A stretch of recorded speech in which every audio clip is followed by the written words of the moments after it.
health and disease are not binary. It's not black or white. There's this huge gray area between the two. And all of us are somewhere on this spectrum between health and disease. And what you can do is move somewhat over to the health side. You don't have to become perfectly healthy, but if we can move you along the spectrum towards health, you're going to feel much better. So making a diagnosis is less important than asking yourself these two questions. What are you putting into your body or on your body or doing to yourself that could be harming you? And at the same time, look at what does your body need? Are you getting enough love? Are you getting enough sun? What is lacking and what needs to be removed so your body can heal itself or function better? That's Dr. Frank Lipman, and this is the Rich Roll Podcast.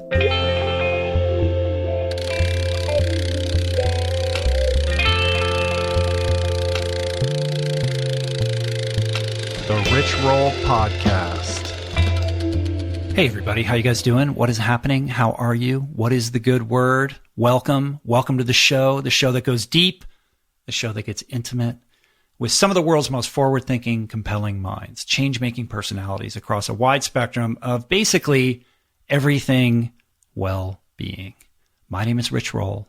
I am your host. Like I said, welcome. Pull up a seat, get comfortable, take a deep breath, hold it in, exhale.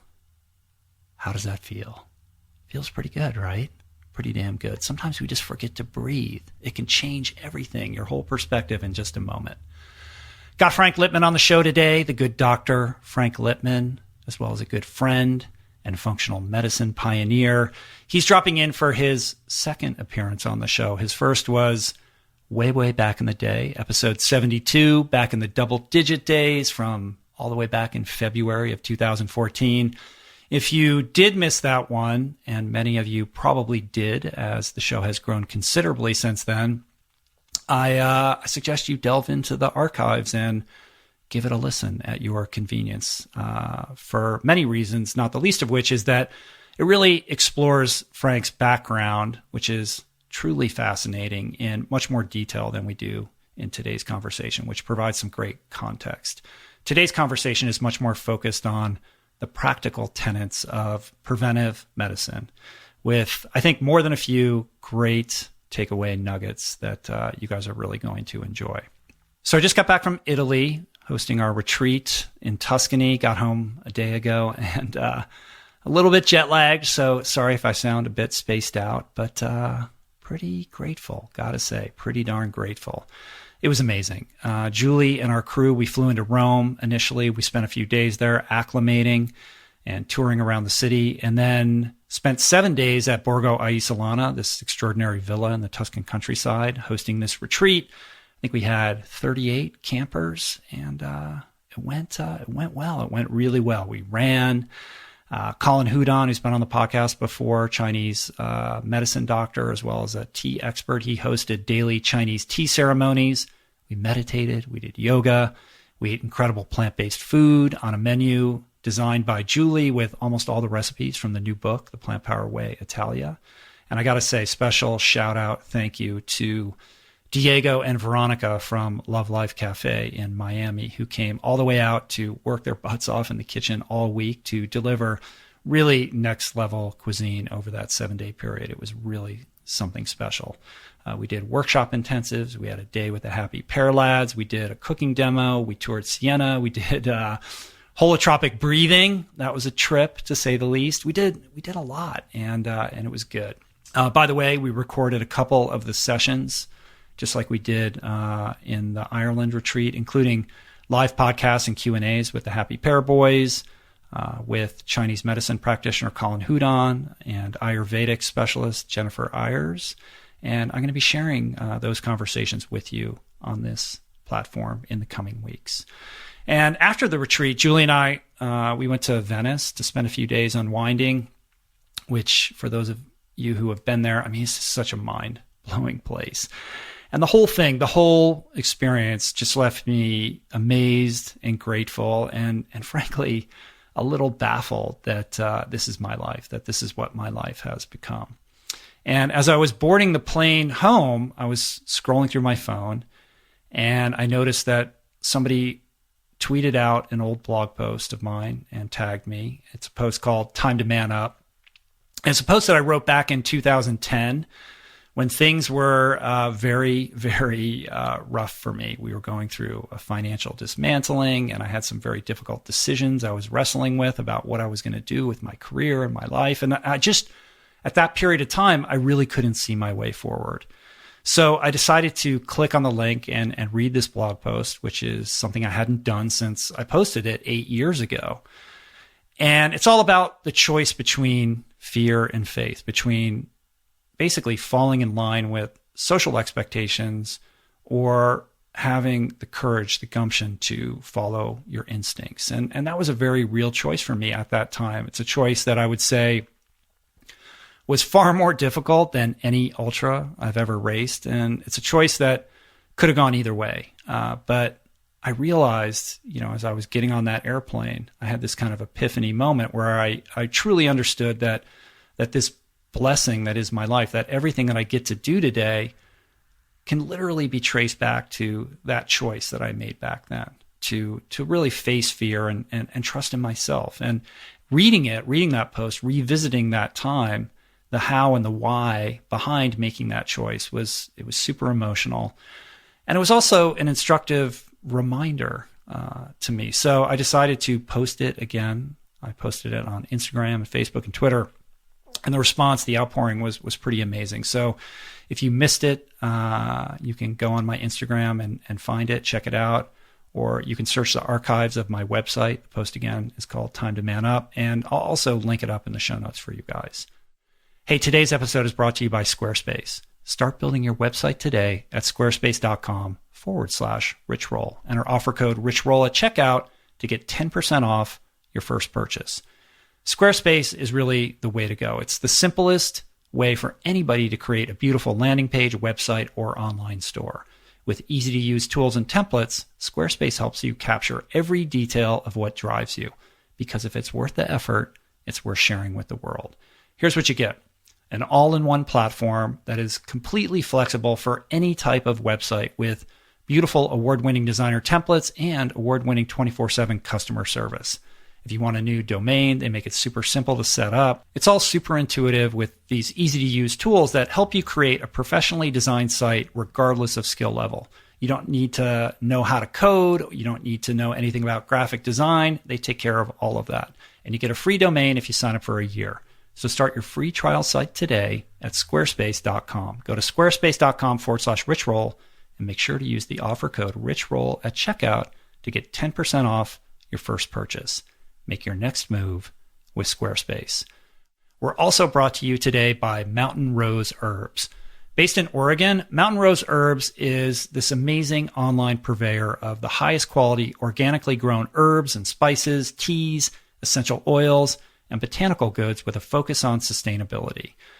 These guys are a new sponsor, and I didn't know that much about them to begin with, so I started learning more and more, and they sent me this care package with all of their goods and products. And I got to say, the more I learn about this company, the more impressed I am, not just with the quality of their products, but also the way they do business. They have this incredible passion for organics that is woven into basically every fiber and thread of their operation. They offer one of the most thorough selections of certified organic herbs, spices, and botanical products that you can find anywhere, and organics remain their first choice regardless of price or profit. And beyond that, the product line variety is just insane. I mean, these guys make everything. Body care products, bath soaps, which are my favorite, candles, syrups, seeds, seasonings, culinary oils, kitchen tools, teapots. They even have pet supplies. And again, everything is certified organic or pesticide-free, plant-based, and sustainably harvested. But what really sold me is their incredible commitment to just doing things right, reimagining what a good quality business focused on ethics can accomplish, harvesting all their botanicals with the utmost respect for the places they grow and the supplier partnerships, the organic farmers, and the wild harvesters who grow them. And these kinds of considerations are just, like I said, woven into the fabric of the company before price or profit.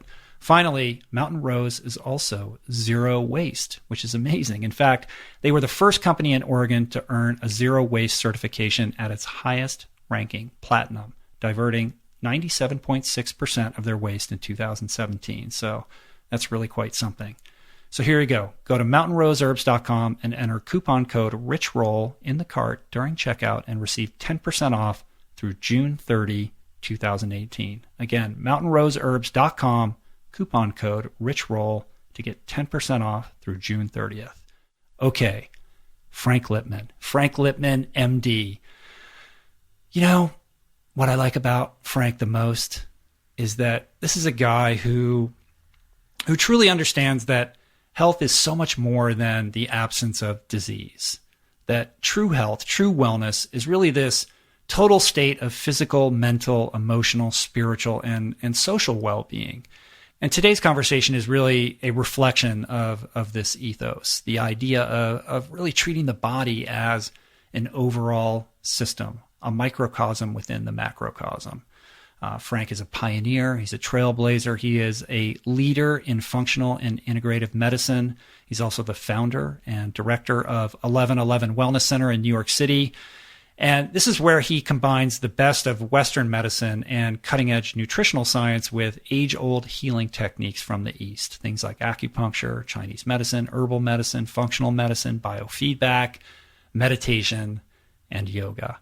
Frank is also a New York Times bestselling author of 6 books: How to Be Well, The New Health Rules, 10 Reasons You Feel Old and Get Fat, Revive, and Total Renewal. I'll have links to all of those books in the show notes.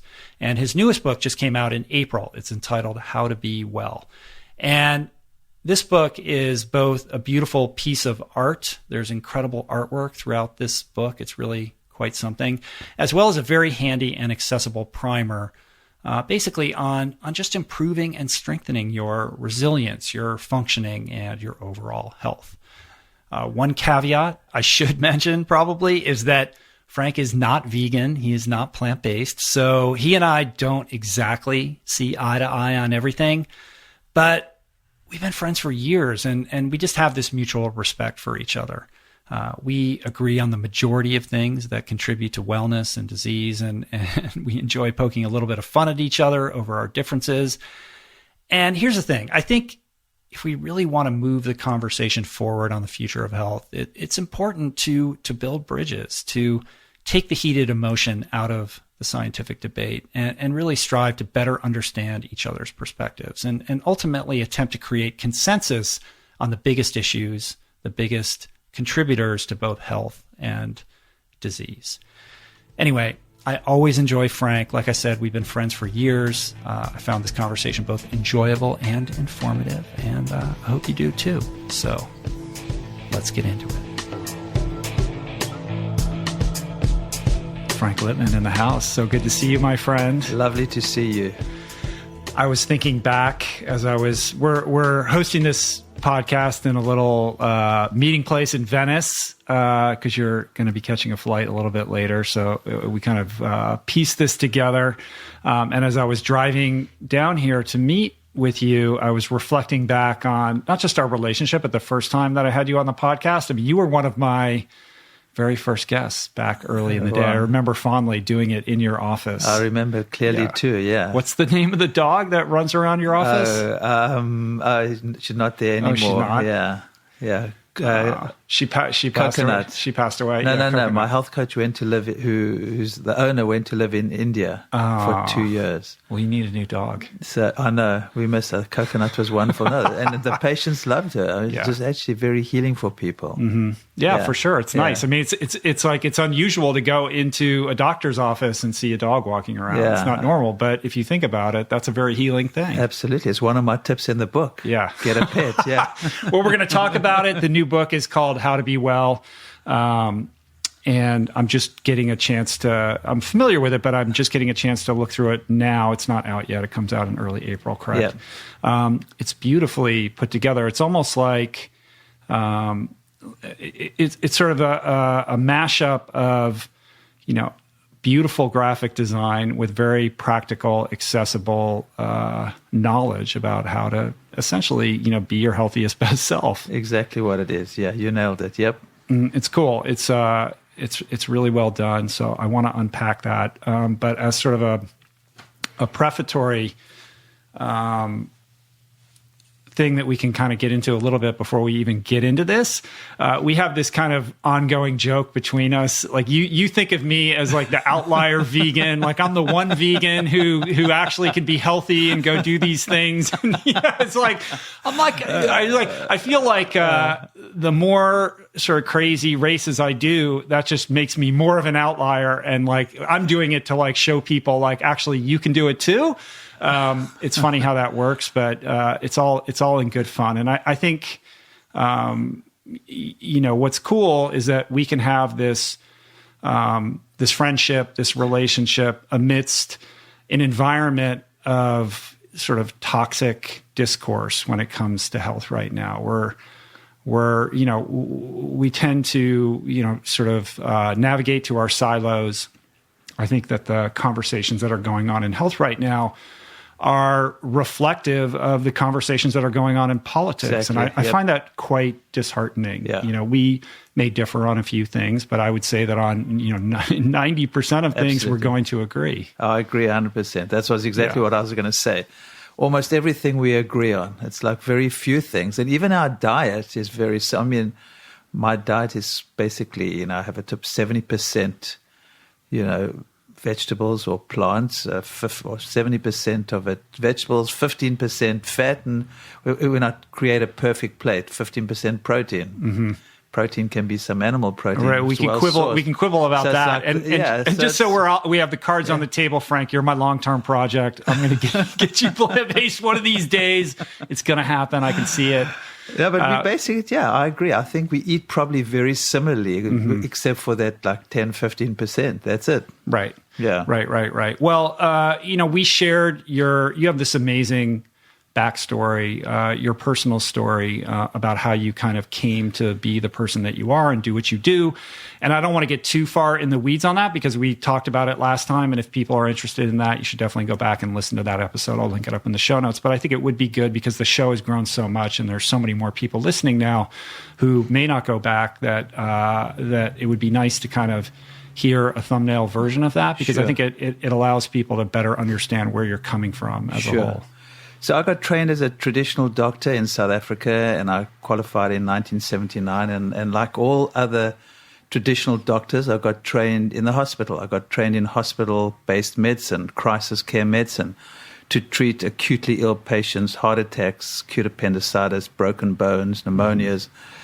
And that was wonderful for hospital-based training. And when I finished the hospital and I worked in the bush, that type of training was also wonderful in the bush when people are acutely ill.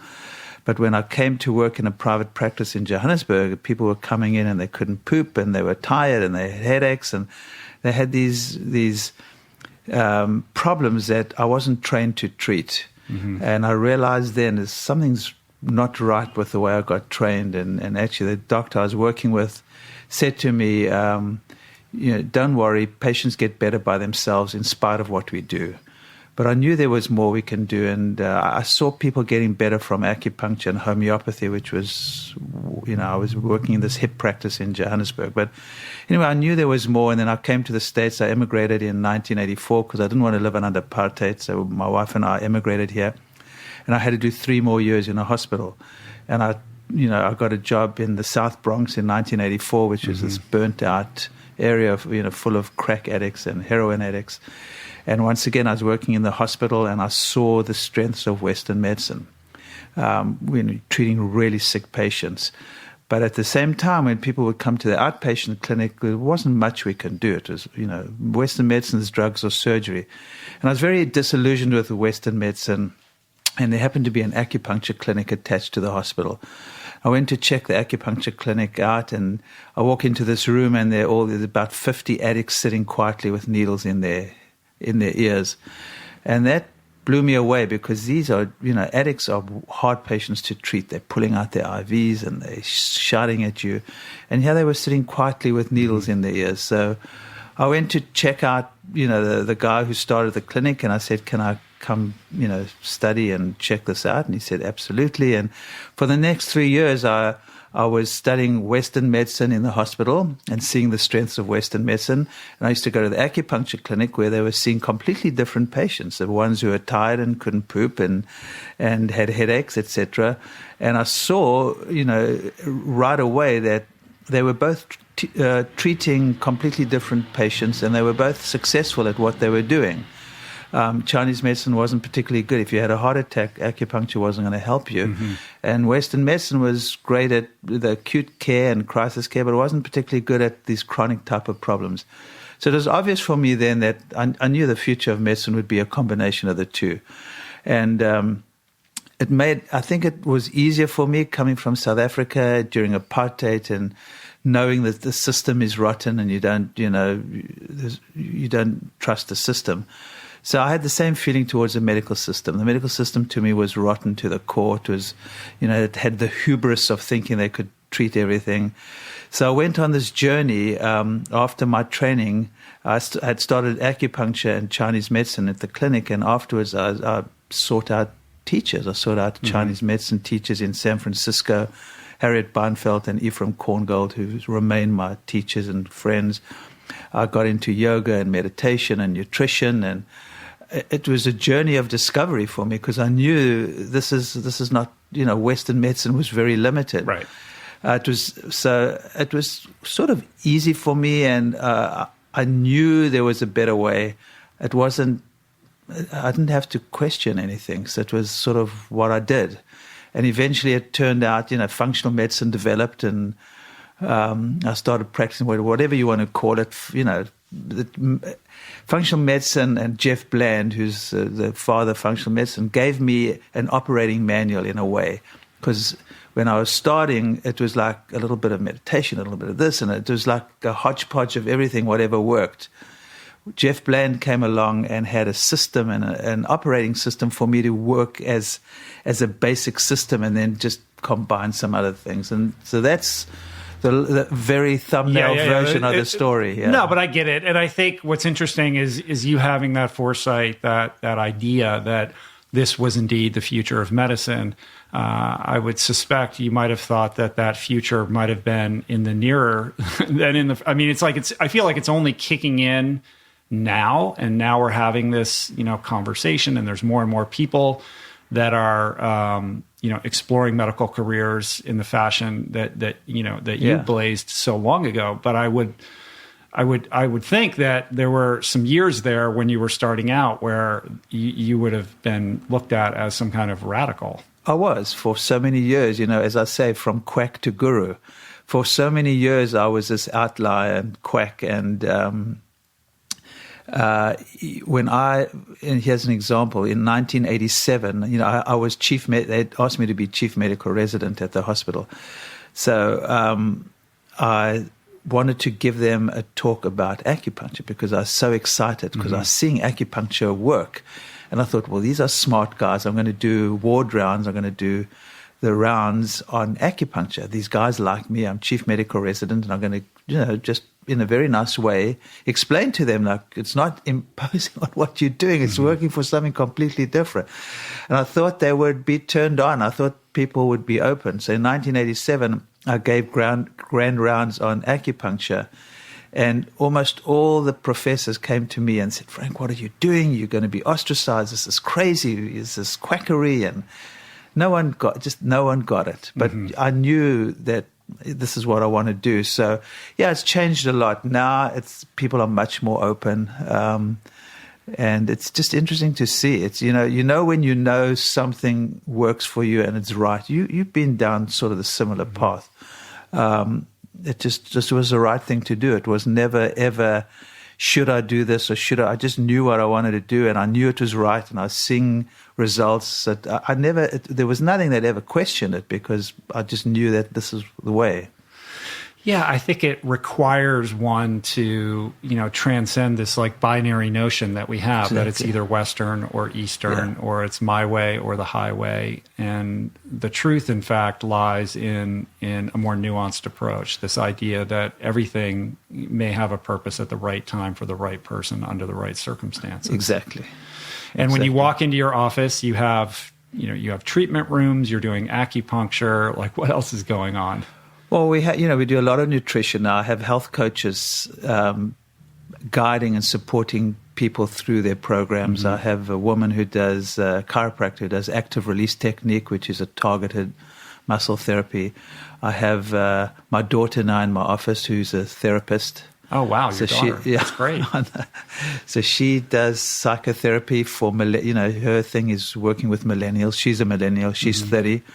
So she started, she works with, trauma and everything's trauma. I mean, we all traumatized. So she works with millennials trying to make them aware of who they are and what they want to be. And she also has studied nutrition. So it's great. So she's there. I have a compounding pharmacist who does a lot of hormones for me when women want hormones, or he makes the bioidentical hormones up and does some nutrition.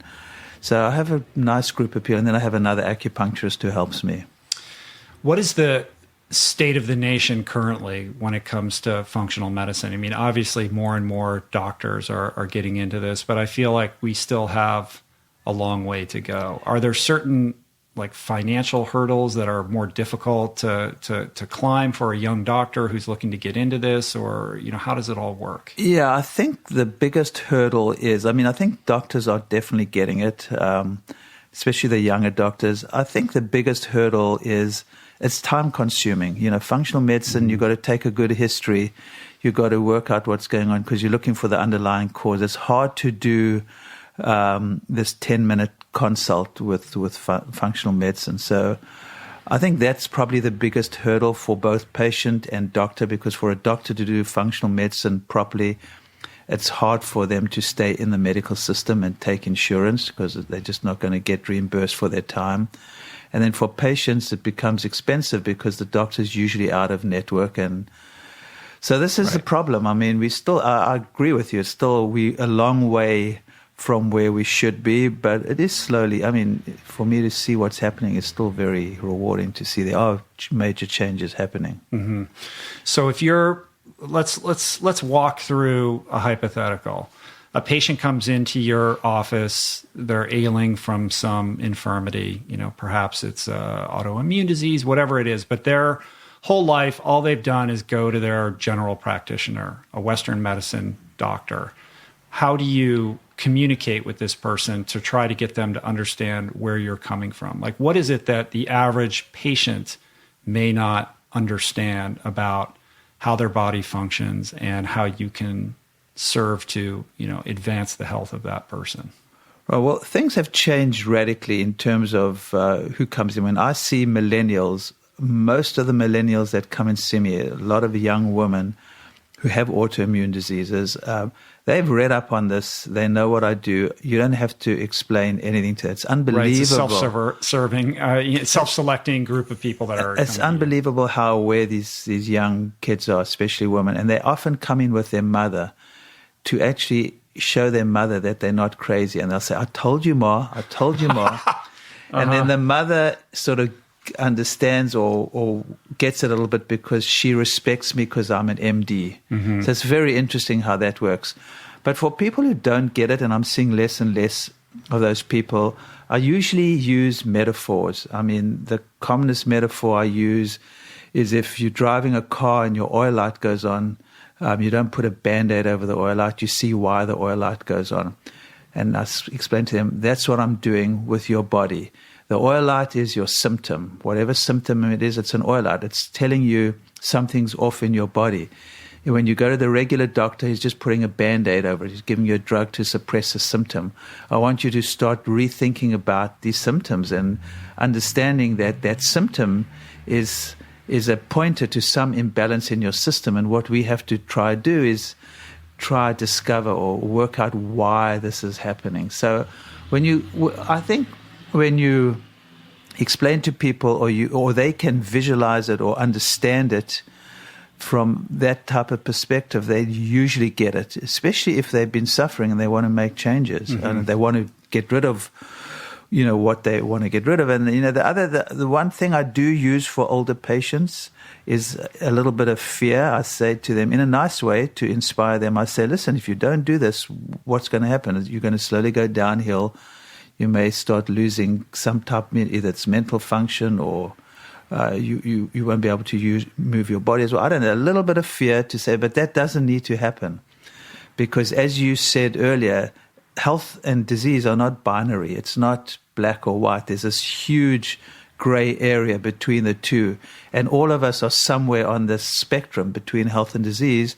And what you can do is move somewhat over to the health side. You don't have to become perfectly healthy, but if we can move you along the spectrum towards health, you're going to feel much better. So I use those type of metaphors with a little bit of fear in terms of if you don't do this, you're just going to. Why do you want to suffer? Right. And I like that idea of looking at it from a perspective of imbalance, which is a very Ayurvedic perspective. Yeah, it's sort of like saying there's an imbalance here. Let's look at what's generating that imbalance and treat the body in a way that it can correct that balance on its own, right? Yep, that's exact. So this is what the Eastern traditions teach you. This is what I learned in Chinese medicine, which is so different to what I learned in Western medicine. So that when I learned, and my teachers in San Francisco were unbelievable. They drummed things into me that, they screwed with my head because it was very hard as a Western doctor, because you're so brainwashed to believe what your system is right, and you actually see your system working miracles, because it does work miracles in the hospital. People come in acutely ill, and you give them IV antibiotics or steroids or whatever, and they get better. So it's a powerful brainwashing, because you're seeing very sick people get better, but you're not. It doesn't work for the majority of the patients who come in with regular symptoms. So it was hard for me in the beginning to sort of wrap my head around this different way of thinking. But once I got it, it was so freeing. Mm-hmm. It was like, aha. I've been to a traditional Chinese physician, a very expert one, and had that experience of having your pulse read by a master pulse reader. Yeah. And there's all kinds of lore. I don't know how much of that is apocryphal about like what they can determine from this very nuanced approach to taking your pulse. Yeah, I mean, that's a very, I never mastered that skill, but it's like a lifetime of... there are masters. Ephraim is one of those. I've been to some Chinese medicine people who can feel your pulse and tell you a lot about yourself. I mean, I just think these people are tapping into something. I'm not convinced it's the pulse more than they're just tapping into something. Some intuition. Yeah. It's fascinating, though. It's absolutely fascinating. But there are a lot of bullshit artists doing it. And there's that instinct of like, this is like, you want to dismiss it. And yet, I've had great experiences with these people. Me too. Absolutely. Yeah. All right, so let's get into the book a little bit. What I like about this book is it's so elementary in many ways. You kind of developed this mandala of health approach, right? And you break it down into these various categories, which are essentially eat, sleep, move, protect, unwind, connect, and we can unpack these individually, but what's kind of amazing about this is that these are all sort of self-evident things. Yeah. It's very like basic stuff, right? Like these are, look, you got to sleep more, you got to eat, all this stuff. But what I think is like the more interesting question is, why do people struggle so much with incorporating these habits into their lives? Well, I think you nailed it. Habits. The word is habits. How do you create healthy habits? And there's actually a saying that my daughter taught me that, I don't know, it's not hers, but neurons that wire together, fire together. So if you start doing something over and over again, you start thinking something, experiencing something, practicing something, eventually it becomes a habit and you don't have to think about it. If you can create these habits, then you're going to get healthy. You said earlier, a lot of this is simple. Most of it, this is just common sense. This is not when I say, some of the tips are volunteering, being kind to others, going for a walk on the beach or in nature, getting a pet. We can go on these simple things, listening to music. That's these ordinary actions that we take for granted have extraordinary healing benefits, and we ignore it because we're so enamored with Western medicine is this. It's dramatic, and healing often isn't dramatic. Most of the problems we have, we don't need dramatic drugs or surgery. It's just doing these basic little things, creating habits, and then you have a ripple effect, and you get better and better. And it's what most traditions, the more and more I got into older traditions, they teach these basic, tenets, about eating and sleeping and moving your body and unwinding and community.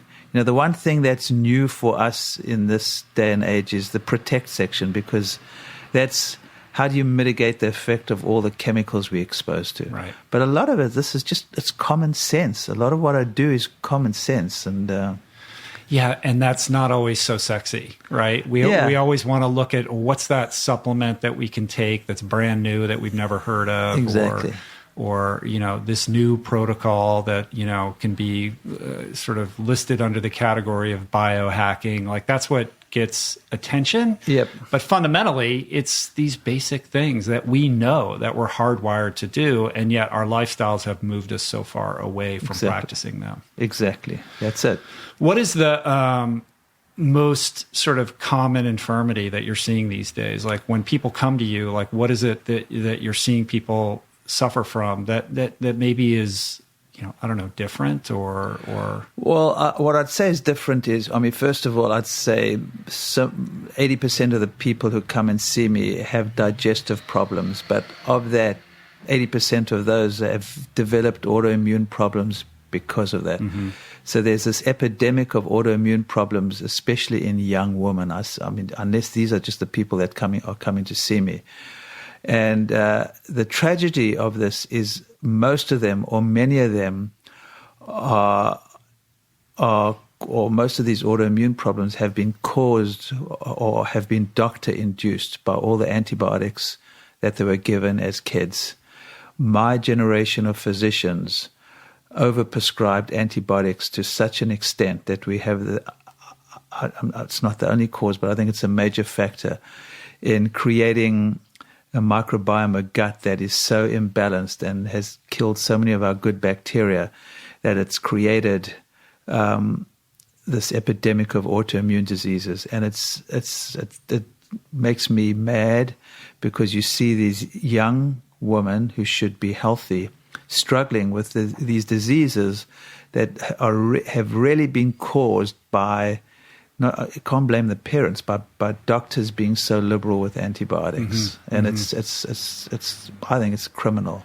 Yeah, and it's true. I mean that is clearly an epidemic that's occurring. Yeah, and you see it across the board. And I think the process of trying to address that as a doctor seems to be, and correct me if I'm wrong, seems to be like this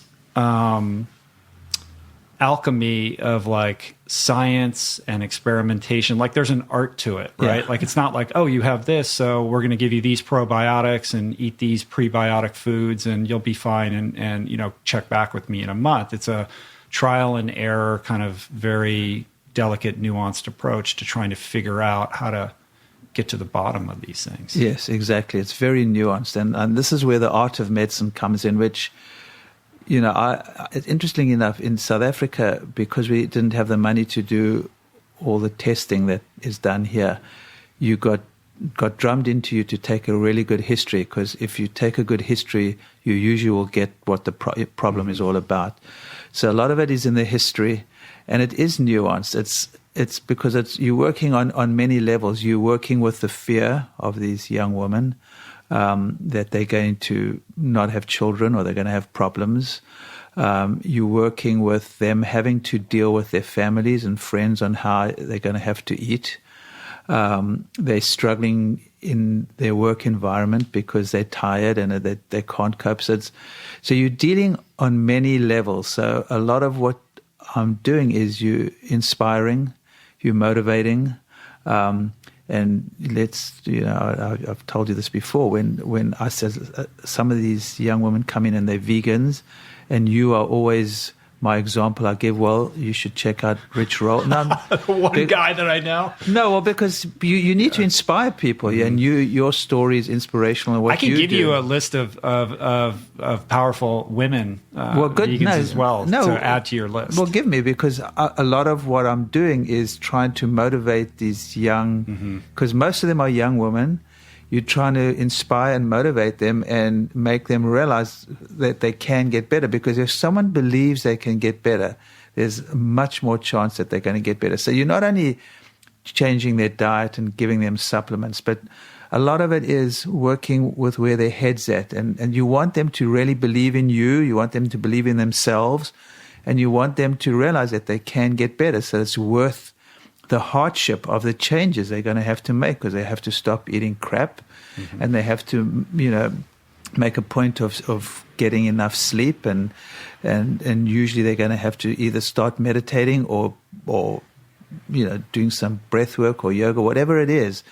So you're working on many levels with these people, because you a lot of it is you've got to inspire and motivate people. It's not just giving them a program, and you've got to support them. And I'm lucky enough to have these wonderful young health coaches who are incredible I love my health coaches. They've just put a whole nother dimension to my practice. So yeah, I think it's multidimensional.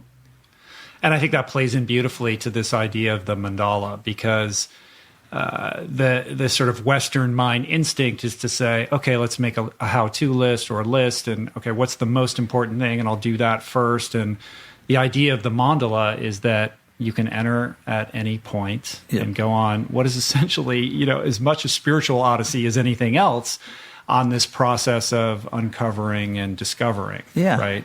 And discovering yourself and becoming aware of yourself. The whole idea of the mandala was actually my attempt to take everything I've learned from the Western perspective. And so for many years, I tried to understand Eastern medicine from a Western perspective. I try, what are meridians? So those are the fascial planes. So what is qi? So all these things, for years, I was trying to understand what the hell were they saying in Chinese medicine. It's just a different language. This book, or when I started thinking about this book, it was my attempt to take my Western knowledge and put it into sort of an ancient or ancient Eastern system that would make sense for, make Western medicine or take that Eastern knowledge and then put my Western knowledge on top of that. And that's where because I'm obsessed with mandalas, and so that was my attempt to take all this Western knowledge in a way and put it into a mandala, because a mandala is and I have in the mandala, you, the patient, are in the middle, in the center, and that's what I do with the patients. It's like you need to take control of your own health. You know more about your body than I do or any practitioner does, and the more you learn about yourself, the more you can take charge and be the author of your own health. So that's how it worked. And as you said, the mandala with the circles, you can enter at any point. It's a no program.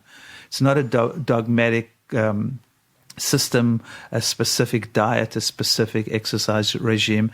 It's finding what works for you and then just continuing along that path.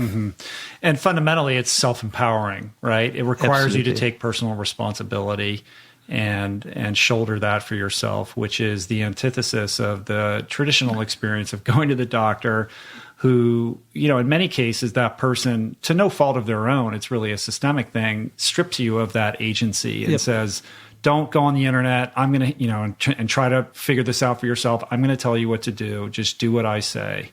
And there's none of the personal responsibility aspect, or very little of it, in comparison to what you're advocating. No, absolutely. And what I find when people, especially these young patients that I see, when they see that they have more control and they can do things, it's incredibly, as you say, self-empowering. And I mean, I've seen unbelievable changes in people. I mean, makes them into powerful young women. It's wonderful to see. So so it's working on many levels, which is very exciting. Yeah, and men as well. I mean, our common friend Seamus Mullen, who's been on the podcast, shared his experience of working with you and turning around his health, and that was a journey. It didn't happen overnight. It wasn't like he did one thing and everything got fixed. It was a process of self-experimentation, and this didn't work and this is working, and constantly kind of tweaking things as he went. Yeah, but he's a perfect example. I mean, now he's like such a jock. He probably can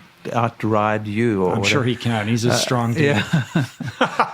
So it's wonderful to see. It's just so beautiful when you see those type of changes, when people take control of their health. Seamus knows more about this stuff probably than I do. I mean, the guys.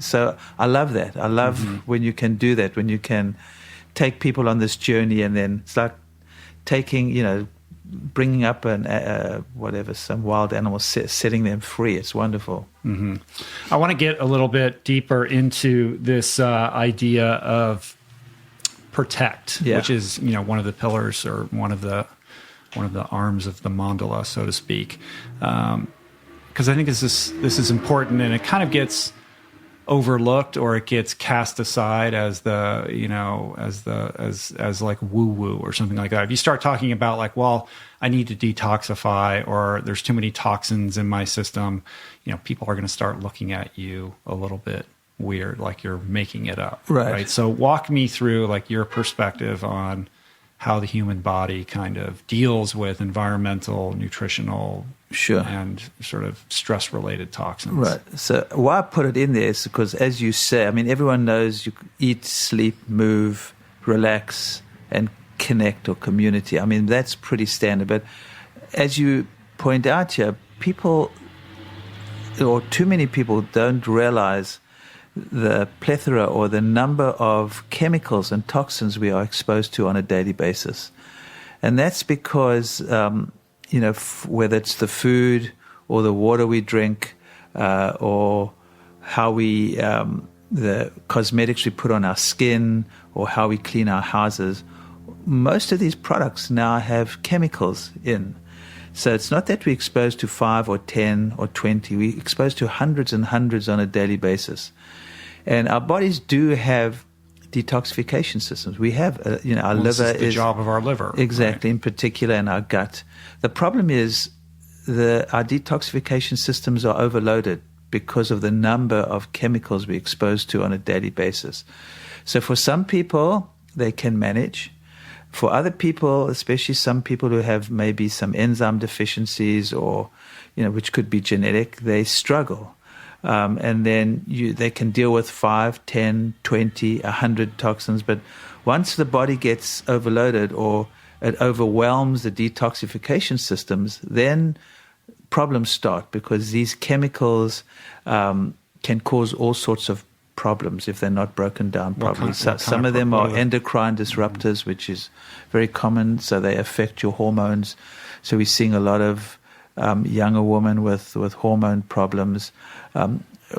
Just to go back a little bit, what we're seeing now is in what I saw in my generation, or is much more exaggerated in this next generation, because they've grown up with all these chemicals. When we grew up, there weren't as many chemicals. So you're getting these sicker, younger people, because they've been exposed to chemicals from such a young age, when their detoxification systems were still developing, and so the systems have been overwhelmed from such a young age. So, these chemicals can go on to cause cancer. They can go on to cause so many chronic diseases, because the chemicals can either stimulate certain enzymes or inhibit certain enzymes. So they affect your body's metabolic processes on every level. It's just not only the hormones, it's how chemicals are broken down, how food is broken down. So, and they can mimic certain and working together, certain chemicals can mimic other chemicals. So it's a complicated system, and so the solution is to try put, or be aware of all the chemicals out there, and try put on your body and in your body as few as possible. We're all going to be exposed to chemicals. You don't want to get neurotic about it because it probably produces more stress chemicals in your head. Yeah. So it's not and you've got to be careful because some people become neurotic about it. It's just being aware of it and doing little things that can help, like, going for a walk on the beach, breathing in fresh air, little things like that, having plants in the house. But probably the most important way of dealing with it is, or the starting point is, to try and decrease the amount of chemicals you put in to your body. So water filters, I think, are helpful. Trying to buy organic produce is there a specific kind of water filter that you recommend? Well, water filters have become such a big, complicated thing. Environmental Working Group has a nice little jackhammer out here, of course. Right? Okay. All right, we're just going to. All right, go ahead. Sorry. Environmental Working Group has a nice thing. It's a motorbike, right? Yeah. Oh, it's a motorbike. That means it'll be gone. Yeah. All right. They have a nice little piece on how to choose a water filter. There's a company called Aquasana I use and recommend because it's not expensive. So there's so many water filters out there. I mean, I'm not, they're carbon water filters, there's reverse osmosis. I think if you don't know about water filters, I would go to, if you don't know about, I'll wait, The motorcycles, we're in downtown Dallas, so it is. Yeah, if you don't know about it, I would go to ewg.org and put in water filters. I think they've done a nice piece on how to choose a water filter. Right. So how would somebody know if they're suffering from some low-grade negative consequences as a result of environmental toxins? Great. So that's a great question. And then I'll finish off the next part of that answer to the first question. So unfortunately, a lot of the symptoms people have are these vague symptoms like fatigue, brain fog, puffiness, but it can when it starts affecting your hormones, you can have some hormonal symptoms. It can affect your sleep. It can affect your periods. It can affect your libido. But a lot of the symptoms are non-specific. And unfortunately, what happens, the way our bodies adapt is if something comes on slowly, you sort of slowly feel a little bit tired, slowly start having some headaches, slowly start maybe getting a little bit of a rash here and there. And you just think it's just aging. It's normal aging process because you're starting to slow down and things aren't working as well as normal. And so they're usually these non-specific, vague symptoms because it's building up slowly. So it's often hard to tell, and there are no real tests, although there are more and more labs now coming out with tests where you can actually measure certain chemicals. So things are starting to change. And just to get back to the other answer from the previous question, what do you do? The easiest thing is to try to decrease the amount of chemicals you're putting into your body. The second part is trying to optimize your detoxification system. And that, infrared saunas are wonderful ways of sweating. I'm a huge fan of infrared saunas. There's certain nutrients that I use, in liver nutrients. I use glutathione a lot. I think that's a wonderful nutrient. Or N-acetylcysteine, which is a precursor to glutathione. So the ways you do it are you try and decrease the amount going in, improve the functioning of your liver with some nutrients, and then increase the way of increasing the excretion of these toxins to infrared saunas, drinking a lot of water, those type of things, sweating. Exercise is a great way. So 2 questions. The first is there a category of consumer products or foods that tend to rank among the highest in terms of negative toxicity? Yeah, I think factory farmed animals probably are up there. I think a lot of the way we cook, the oils that we use to cook with, the vegetable oils, because when you heat these oils, they create all these toxins and free radicals. I think, to me, just process the junk food industry is killing us slowly. So I think those would be the, sugar, junk food, factory farm foods would be the basic stuff. Yeah. The basic stuff. Yeah. And from a diagnostic perspective, and this is the second part of the question, if somebody's coming in and they're expressing the symptomology that you just described, like maybe they're feeling lethargic, they're like puffy, or they have a rash. I mean, this could be any number of things, right? Exactly. And so it could be a gluten sensitivity. It could be that they're not sleeping at night. It could be that they're stressed out from work. And so the process of deconstructing that, I would imagine, is, again, it goes back to this sort of, artistry of practicing medicine, of like removing certain things in an elimination kind of protocol to really drill down and identify, okay, what's the root cause of this? Exactly. So that's what I'm doing all the time. I'm less concerned with the exact cause, and rather, so when someone comes in with these symptoms, you're doing a couple of things at the same time. You're removing the foods that could cause a problem. You're trying to get them to decrease the amount of chemicals they're putting in and on their body. But at the same time, you're using nutrients to assist with the detoxification systems. You're making sure that they realize that sleep is a priority, because there's something called the glymphatic system in the brain. Do you know about the glymphatic system? So that only works when you're sleeping, and that's like a clearing system of the brain. So it's basically the detox system in the brain. So if you're not sleeping properly, toxins are going to build up in your brain. So you're working on that.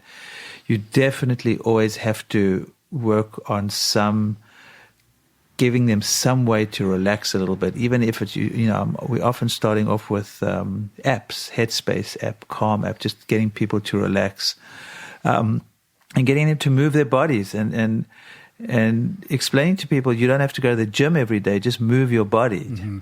So yes, it's always, we're always working on many levels with people, just trying to encourage them to work on these 6 pillars.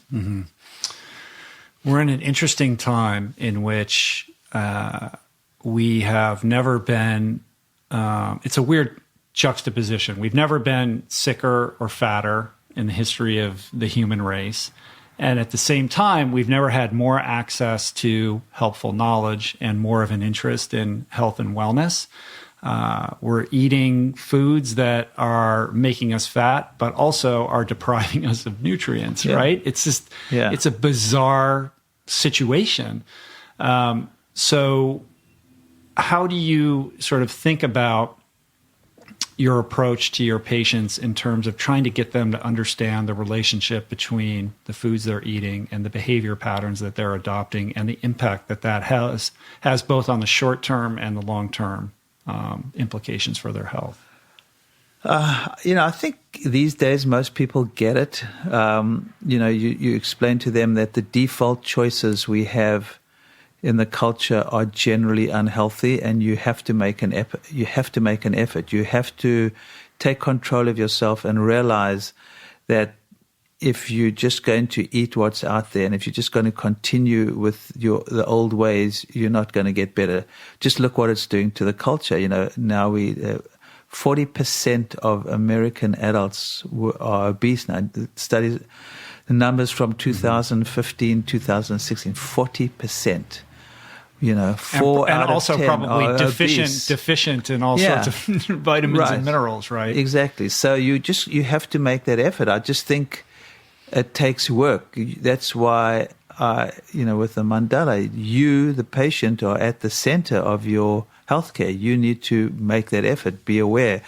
And that's why I think most people do need supplements, because the food is so depleted, and we're exposed to so many toxins, and there's so much stress. So we're not getting enough nutrients, and our need for nutrients is greater because of the world we live in. So, that's why I'm a big believer in, most people probably need supplementation just to help them along the process.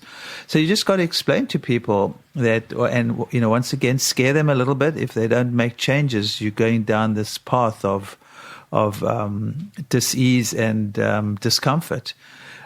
So that's where I think the health coaches are really helpful, because in the old days I would say, okay, here's a piece of paper, stop eating gluten, stop eating sugar, go meditate, yada, yada, yada. Now I have coaches who can sit down with people and guide them and support them. So this is where you can shop for healthy foods. When you go out to a restaurant, these are the type of things you can choose which are going to be healthier for you.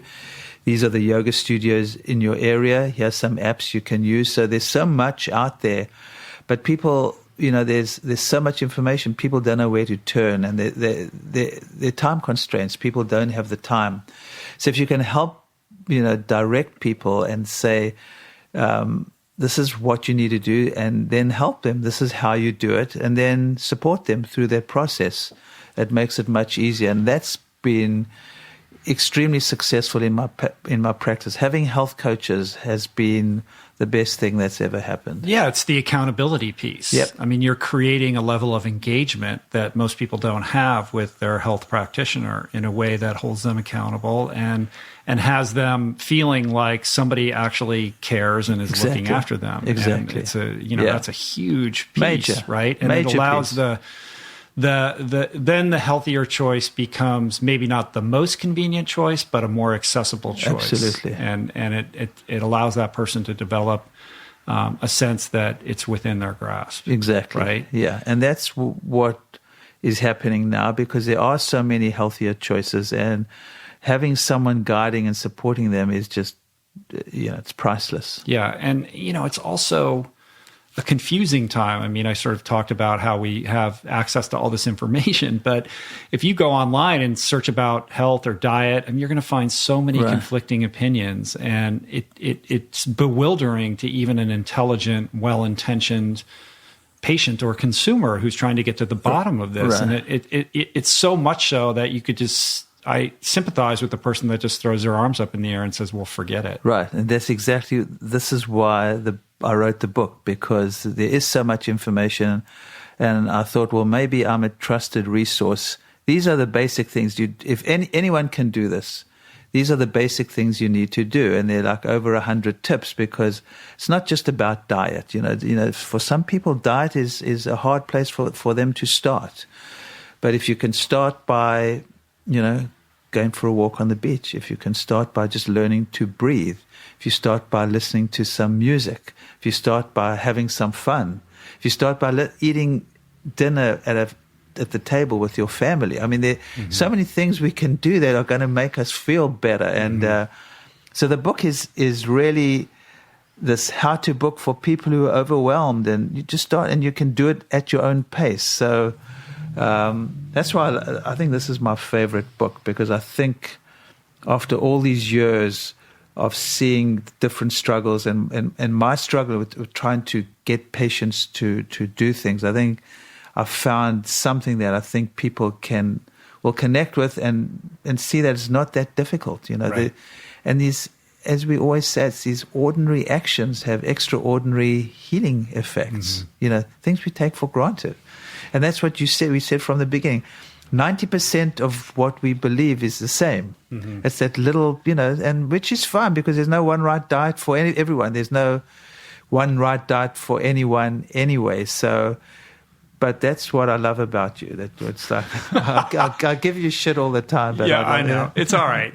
I'm just envisioning like a patient coming to you and saying, Dr. Lipman, okay, you got to help me get on the ketogenic diet.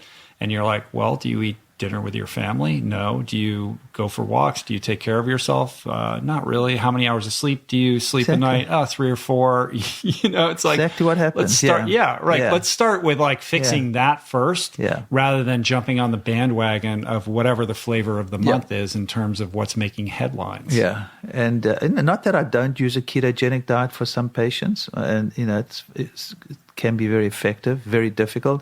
So it all depends where people's heads.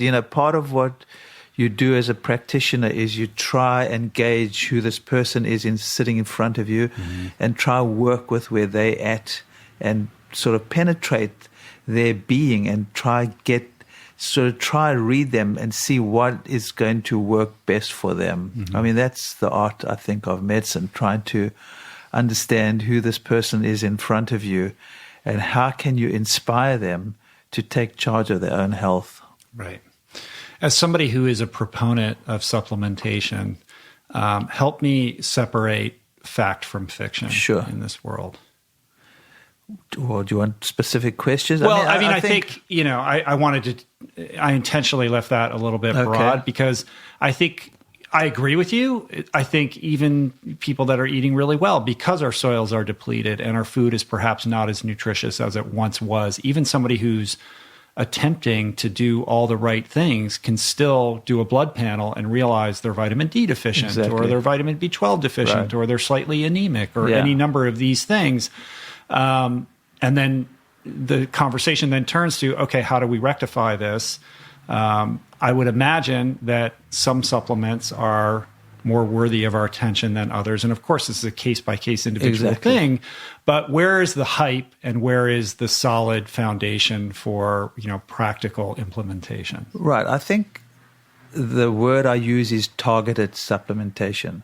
So a lot of the vegans that I see, you do their bloods and often they're B12 deficient and vitamin D deficient, everyone is, maybe iron, and it's simple. You just say, okay, these are deficient. You don't have to change your diet. Just take some B12 and vitamin D and maybe some iron. And if you really want to, take a multi just to cover your bases. So I think targeted supplementation is the answer. Now, as we get older, I think our needs increase, and as we get older, we're more worried about our minds and whatever, and our mitochondria.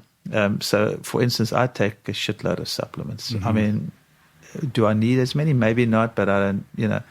I take glutathione and I take coenzyme Q10. And I take alpha lipoic. So I take a lot of stuff, and I mean, I feel great, and I don't recommend as many supplements to my patients as I take. I just don't think it's really fair because I take a lot of supplements and I don't want to impose that on other people. But I do try and use targeted supplementation on patients. So when someone comes in and I think they're toxic, or I'll use nutrients to support liver function. When their gut's off, I'll use nutrients to get their guts in balance. When people are tired, I may give them some adaptogens or some CoQ10. So it all depends. I think there's no, they're basic supplements that probably most people will do all right with. But once you get to the next level, I think you need to target what you want to deal with. But I'm a huge believer in supplements. People sometimes give me a hard time. Other doctors, they say, well, you sell supplements. Obviously you're going to believe in them. I sell them because I believe in them. I don't, but I do think targeted supplementation is a good idea for most people. What about GMOs? Major problem. To me, first of all, GMOs are we may not know for sure, but why take the chance? It just, I'm very, very wary. I have a tip on GMOs here. Avoid them. And I think it goes beyond GMOs. I mean, I'm not sure if it's the actual process of genetically modifying the organism or the herbicide that is actually used with GMOs, which is glyphosate, which is the active ingredient in Roundup. I think we know glyphosate is a poison. And actually, all wheat in America is sprayed with glyphosate. Wheat is not genetically modified, but if it's not organic, it's been sprayed with glyphosate to help in the drying process. And glyphosate, we know, is a toxin, and it's an antibiotic too. It's registered as an antibiotic. So I think glyphosate does a lot of damage to our microbiome. So I'm not sure if it's a GMO part of it or the glyphosate, but I don't care. I mean, avoid them. That's my attitude. Yeah, and if you're eating factory farmed animals, these animals during their short lifetimes have eaten nothing but grain sprayed with glyphosate. Right. So you're eating a very concentrated, sort of source of that. And, I think people need to really understand plus that. Hormones, plus antibiotics. Exactly. I mean, factory farmed animals are probably one of the biggest evil. I mean, it's just... I have this argument with some of these paleo people as well, because if they're eating factory farmed animals, that is just I just can't accept that they think they are healthier because they're not eating their carbs, but they then go out and eat their factory farm steak. I mean, that's crazy. So I think that's GMO foods, factory farmed animals are problems. Yeah, and the converse of that would be the vegan that's eating vegan junk food and Same GMO, thing. processed, whatever. Exactly the same thing. It's not going to work as well. Do you know Zach Bush? No. I just had him on the podcast. I got to introduce you to this guy. We went down the rabbit hole on glyphosate and GMOs, and of anybody I've spoken to, this guy has a beat on it in I'd a very love to powerful talk to way. him, because I think I've known and written about this and try to research as much as I can. I mean, glyphosate is a problem. And I personally think it's probably more the glyphosate that is the issue and less the GMOs. I mean, we don't know about GMOs, but I think the problem is more likely the glyphosate than the actual modifying the organism. Not that I'm for that. Just conceptually and philosophically, I sort of have a bit of a problem with that, but I have more of a problem with the glyphosate. Yeah, according to Dr. Bush, our use of glyphosate is so profuse that even in your effort to avoid it, it's unavoidable because it's used so widely. It's it's blown in the air, then it's in the rainwater, and even when you're eating organic, it's raining into the soil that in which the organic food is being grown, and it's in our drinking water. Yes. There's a study that I just saw recently in the last week or two. They studied these pregnant women in Indiana or something who lived near fields. And they all had glyphosate in their bloodstream. So it's a problem. I mean, this is the problem of today. We have big food, big ag, big tech even, that are really screwing us up. And we have to not only fight them, make people aware of them, but you have to pay a lot of attention to how we're being manipulated, a lot of the disease is actually caused by the system, and it's that's what I love about the millennials, to be quite honest, because they're on top of it, totally on top of it, and they don't trust these people. I mean, I love it. To me, it's just to see it, because my daughter's 30, she's a millennial, and you're probably your older kids too. Mm-hmm. I love them. I mean, just her and her friends and these kids that I see, they just, they don't trust the system. They see that it's rotten to the core, and they want to do their own thing. They don't want to go work in these big corporations, and they want to change the world. And it's, as much as we bitch about millennials, or my generation bitches about millennials, I think they're wonderful. Yeah, I agree with that. I mean, imagine being reared with a supercomputer in your back pocket that could answer any question you could ever have. Like, I can't even imagine what that would be like, because we're so late to this game. Right. Like we've lived through this extraordinary transition that is still very much in its infancy. But to see young people so engaged and activated and interested in these subjects that we care about is inspiring. It gives me hope for the future and makes me optimistic. I mean, their insistency on transparency and, sort of core fundamental values in the corporations that they patronize, and their built-in, I don't know if it's distrust, but skepticism when it comes to, what the powers that be are telling them they should or they shouldn't do, I think is a very healthy injection into our system. I love it. Hopefully will save us all at some point. I think so. I love it. Yeah, I agree 100%. Yeah. What is your perspective on fasting, intermittent fasting. This is, everybody's talking about this now. There's a lot of interest in this at the moment. Yeah, I think it's fantastic. What's interesting is, Ephraim and Harriet, my Chinese medicine teachers, taught me early on. What they taught me, I'm sure it comes from the Chinese medicine tradition, was to rest your digestion for as long as possible. That was their perspective. There was nothing about intermittent fasting. They just say, eat your dinner earlier and your breakfast later. Breakfast is break fast. And their whole thing to me was to try, spend 10, 12, sometimes even longer. Just their take was to rest your digestive system. Now we know there's more things happening, from the physiology. It's affecting your insulin and your sugar metabolism. So I'm a big fan of intermittent fasting. I do it once or twice a week. I skip breakfast. I'll have a cup of coffee in the morning, and that's like a 12-hour or like a 10-hour? 14, 16 hours. I try to eat dinner early anyway. I've always done that. Not always, but many, many, many years. I try eat dinner as early as possible and, try and rest my digestion for at least 10 to 12 hours. But, at least once a week, sometimes twice a week, I'll just skip the breakfast and then just have my first meal at noon or something. And I'm a huge fan of intermittent fasting. We use it in the practice from time to time. We encourage people to do it, but it can be difficult for some people, especially if they need that sugar rush and they need those carbs. So the people who tend to eat low carb tend to find it much easier to do. But I think it's, this is the problem we always have when something becomes a fad.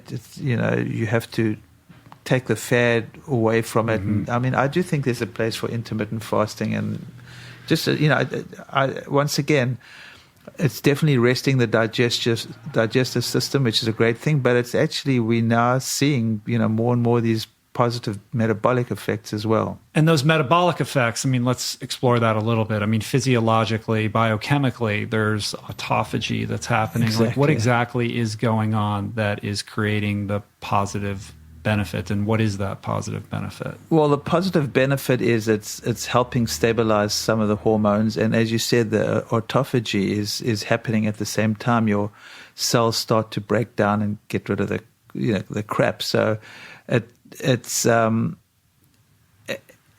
encouraging your body to start getting rid of toxins. So I've never got into there's actually a wonderful book did you meet Jason Fung at Revitalize? No, I didn't go this past year. Okay, he's this lovely traditional doc in Canada, in Toronto. You should have him on your podcast. He wrote a great book on fasting and all the benefits, and he describes a lot of this. Jason Fung, Fung. I'll check it out. Yeah, you should. I'll introduce you. He's great. So, I haven't studied it enormously. I've just skimmed through his book and looked through articles when they come up. But I'm sure there's a lot of, the only thing that they've found, for instance, anti-aging, or the best thing anti-aging is decreasing your calories or fasting. And I believe, I'm just starting to kind of get up to speed on this, that there's some benefits in an extended way with fasting, in terms of arresting cancer cell growth or making your body more receptive to cancer treatment protocols without causing the damage to the healthy cells. I think so. So do you know Walter Longo? Yes, he talks about that. Yeah. So it's becoming, I'm doing the podcast with him tomorrow. Oh, good. Yeah. So he seems interesting. And Jason, you should get his book on fasting. He's like very science-based, smart.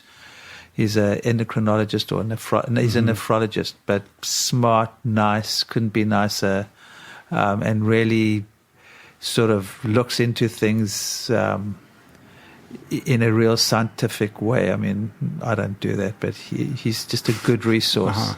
So have you had experience working with patients in a longer term setting? No, I don't do fasting? that. No, I don't have experience. I just had, one of my patients asked me would I just monitor him through. He wanted to do a week of a water fast, and I said absolutely. But I really don't have experience. But I think there's absolutely a lot to it, much more than intermittent fasting in general. It's just not something I know enough about, but it's intriguing, and I think there's absolutely something to it. Yeah. Let's get back to this idea of microbiome health, because I think it really is foundational in so many ways, and I want to make sure that we kind of flesh this out in a practical way that gives some people some things to think about and some things to do, with the kind of baseline understanding that perhaps not all of us are treating our microflora as well as we could. What are some indications that things may be awry, and what are some practical things that people can do to get on the path to correcting that? And why is microbiome health so important? Right. So microbiome health is so important because even in Chinese medicine, the gut is the earth element. It's at the center. And when the gut is off, everything's off. But we now know when the microbiome is off, not only does it produce neurotransmitters or unhealthy brain chemicals. Most of these neurotransmitters are made in your gut, and there's a direct highway between your gut and your brain. The gut's called the second brain. So you're producing a lot of these chemicals that create maybe anxiety, depression, all sorts of things. But more important is what happens when your microbiome is out of balance. And it's an ecosystem. I mean, it's much more complicated than just good guys and bad guys. It's this whole ecosystem. There's actually a wonderful book that's hard to read called I Contain Multitudes by Ed Yong, which sort of, I think, has a much better explanation or understanding of the microbiome than we sort of explain to people in functional medicine. We say, well, it's too many bad guys, too many good guys, not enough good guys, too many bad guys. It's way beyond. It's like a complicated ecosystem and how different bacteria and viruses and parasites work together and what happens in that ecosystem. But when you have a microbiome that's out of whack, it then causes damage to the lining of the gut. And the lining of the gut is mostly one cell thick. So once you damage that lining, then you have toxins or breakdown products of food that seep through the gaps in the wall of this lining, or somehow get through this damaged wall and then gets into your bloodstream.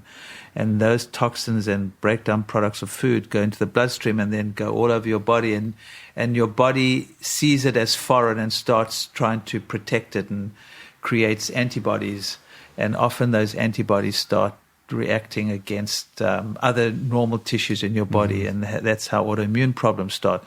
But even if your body doesn't produce antibodies, these toxins and breakdown products of food go into the bloodstream and create inflammation in various organs. So it's more the damage to the lining of the gut caused by this microbiome that's out of balance that is the real problem. And then what can you do about it? I think the first thing to do is you watch your diet. You've got to stop putting in the foods that damage your microbiome, the factory farm meats, the sugar, the gluten, or the GMOs, or foods sprayed with glyphosate.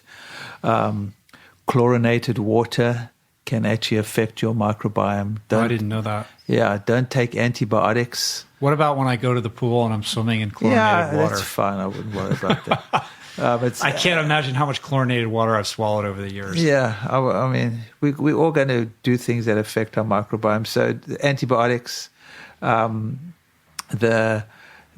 sometimes even the chemicals in our food can be a problem, and then what we eat is important. So fermented foods are one of those foods that people don't eat anymore because it's got a tangy.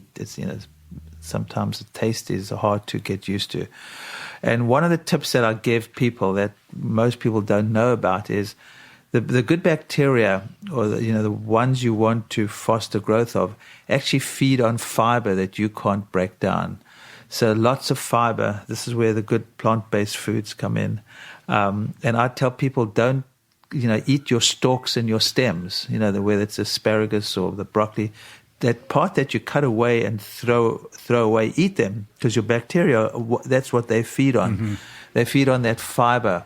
They're the fertilizer for that soil, those bacteria in your gut. So those parts of the plant are actually really important to actually feed the good bacteria. Yeah, the prebiotic. Yep. The prebiotic foods. I have this sense, this theory, I'm interested in what you think about this, that I don't doubt that taking probiotics are beneficial. There's nothing wrong with it, certainly, and I'm sure that there is many benefits to be had. But I have this sense that perhaps the claims of taking such, and there's a pantheon, there's good ones and bad ones and all of that, but that perhaps there might be, the claims may be a little bit overblown. And I feel like probiotics are the new protein, in the sense that you go to the grocery store, everything is emblazoned with giant letters about how much protein it has in it, with this idea that more is better. And now I'm starting to see that, I always pay attention to food labeling, and now I'm seeing all these labels that talk about the probiotic content in it, whether it's a Greek yogurt or what have you, to try to lure the consumer into this idea that it's a health food, even if it isn't, and that you're treating your microbiome right, and that's the end of the discussion. Well, I'm eating these probiotic foods, so I'm fine. When in truth, the real sort of pathway to health is exactly what you said, eating like tons of fermented foods and foods that are high in fiber, the prebiotics that seed your microbiome over time and create a sustainable gut flora that will benefit you in a more real way. Right. Is that accurate? Or 100%. I think probiotics are literally a crapshoot, because you're talking about everyone's ecosystem is completely different. So a probiotic may work for you, but it won't work for me, because we don't really know. And there are all these tests now that come. They can test your poop and tell you what which is, I think, so premature, because what they're testing is a small, it's this small part of this huge room that we're talking about. So it's very, very inaccurate. So probiotics are, as I said, literally a crapshoot. You're guessing. Now, I think we're going to probably get to a more sophisticated understanding where they're going to start measuring not the type of bacteria that's measured in your poop, but the metabolites of these ecosystems. And from the different metabolites, they'll be able to determine what types of probiotics you need more of. Mm-hmm. So I think we're heading in that direction. We're definitely not there yet. So the probiotic story is too early to tell. Are they helpful or not? I think absolutely they can. I've seen probiotics help, but a lot of the time they don't help because it's not the right probiotic for your gut. But the other thing that people forget about, it's not only the prebiotics that are helping. We know now that exercise helps your probiotic, sleep your microbiome, sleep helps your microbiome, stress reduction helps your microbiome. So all these lifestyle changes that we're talking about actually affect your microbiome too. Mm-hmm. So it's not just the food, it's all these common sense lifestyle changes that we recommend that affect your microbiome as well. And the microbiome, being that second brain, that gut brain, has a profound impact on not just our overall health, but like on our cravings, on our perception, like how we think and process information. It's insane what is coming out right now and what we're learning about that. And I'm curious, as somebody who practices medicine in a way in which it's paramount to kind of listen to the patient. The patient comes to you and says, "This is how I'm feeling," and you're taking copious notes and you're really trying to gauge where this person is at with their health.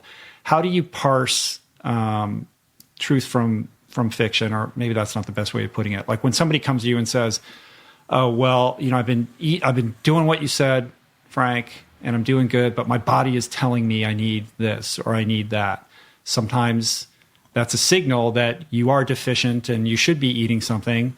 Other times, that's just an unhealthy craving or something your unhealthy microbiome is signaling your brain that you should eat that actually you shouldn't eat, right? So how do you distinguish between those two? And how does somebody who's listening who experiences that, how do they determine the difference? That's a great question, because that's a common myth or fallacy out in the culture, especially in this new age health world. So many people think, eat whatever if you're craving something, it means you need it. And that's not necessarily true. It may mean that those bad bacteria in your gut are craving it and not you. And it needs that bad food to stay alive. So it's telling you, eat that. Exactly. So it's very complicated. And, once again, I always go back to basics with people. I always try and clean out the gut, get people to move, get them to sleep. So my experience has actually been with the microbiome, when people's microbiomes are off. It's usually more helpful and more important to use a combination of herbs that kill or somehow manipulate the bad bacteria. I get much better results from using herbs like grapefruit seed extract, olive leaf extract, berberine, artemisinin, these herbs that have been used in traditional medicines for thousands of years, and now so many companies make them make them together in certain products. I actually get much better results, and I always start initially with a combination of these herbs, intestinal oregano oil. So a lot of these herbs actually have more beneficial effects to sort of creating some balance than probiotics per se. But I'm always using probiotics too, because why not? It's just it usually doesn't harm. But I think you need to work on all these levels. You do need to. I hate saying it this way because I think it's much more complicated, but it's how people understand it. You need to kill bad guys and seed it with good guys too, and as you say, give the prebiotics to feed the good guys. What's your perspective on all these testing kits and companies where you can send in your sample and they tell you what's good and what's bad, Ubiome and the like? I think, and they're going to hate me for saying it, I think I wouldn't say they're bullshit, but I think it's much too early. I think they are probably 10% of the way. I think they're going in the right direction. I like the concept, but my problem with them is, and I used to do a lot of this testing. Some of these functional medicine labs used to still do the testing, and they measure certain bacteria, and then you start treating these lab results. So this is the Ubiomes, and that I think are testing a limited number. They're testing a small part of a huge ecosystem, and making you make changes or treat that 1 or 2% of the system that they're treating. So I don't think they're particularly accurate. I know it's the hot thing in Silicon Valley, and people are doing. I think it's not particularly helpful, and I think they're going in the right direction. And as I said earlier, I think my prediction is what's probably going to be a more effective testing tool is testing the metabolites of these bacteria, of this ecosystem. So if you test that butyrate or this metabolite is decreased or increased, you sort of get a more general idea of what could be helpful. I think what's happened, this is my take because I've seen this happen too often in Western medicine.